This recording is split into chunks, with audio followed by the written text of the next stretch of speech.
இன்று விபத்தில்லா தினம் கடைபிடிக்கப்படுவதால் காலை 8 மணி முதல் இரவு 8 மணி வரை சென்னை முழுவதும் போலீசார் வாகன சோதனையில் ஈடுபடுகின்றனர். போலீசார் நடத்தி வரும் சோதனை குறித்து போக்குவரத்து காவல் ஆய்வாளர் பாண்டியனுடன் செய்தியாளர் கோகுல் நடத்திய நேர்காணலை தற்போது பார்க்கலாம்.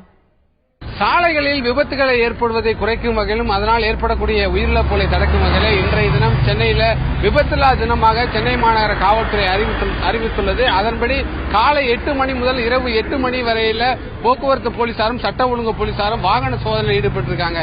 இந்த வாகன சோதனையின் போது இருசக்கர வாகன ஓட்டிகளை நிறுத்தி அவர்களுக்கு தேவையான சாலை விதிகளுடைய அறிவுறுத்தலையும் அதேபோல இருசக்கர வாகன ஓட்டிகள் கட்டாயம் ஹெல்மெட் அணிய வேண்டும், மது அருந்தி வாகனம் ஓட்டக்கூடாது உள்ளிட்ட விதிமுறைகளை விலக்கி துண்டு பிரசுரங்களை வழங்கிட்டு இருக்காங்க. தற்பொழுது மெரினா போக்குவரத்து காவல்துறையுடைய ஆய்வாளர் நம்மிடம் இருக்கார். அவரிடமே இந்த வாகன சோதனை குறித்து கேட்கலாம். சார், இன்னைக்கு விபத்தில்லா தினமாக சென்னை மாநகர காவல்துறை அறிவிச்சு இந்த சோதனை நடத்திட்டு இருக்கு. இந்த சோதனையின் போது வாகன ஓட்டிகளுக்கு என்னென்ன மாதிரிலாம் அறிவுறுத்துறீங்க சார்? அதாவது ஃபியூச்சர்ல ஆக்சிடென்ட் போய் ஹெல்மெட் எனி டைம் போட்டுருக்கணும், ஸ்பீடா போகக்கூடாது, நின்று ஸ்டாப் லைன்ல வந்து பார்த்து சாகி போகும்போது நின்று போகணும், ஈவினிங் ஆனால் மது இருந்தக்கூடாது, மது நிறைய ஆக்சிடென்ட் உருவாகுது.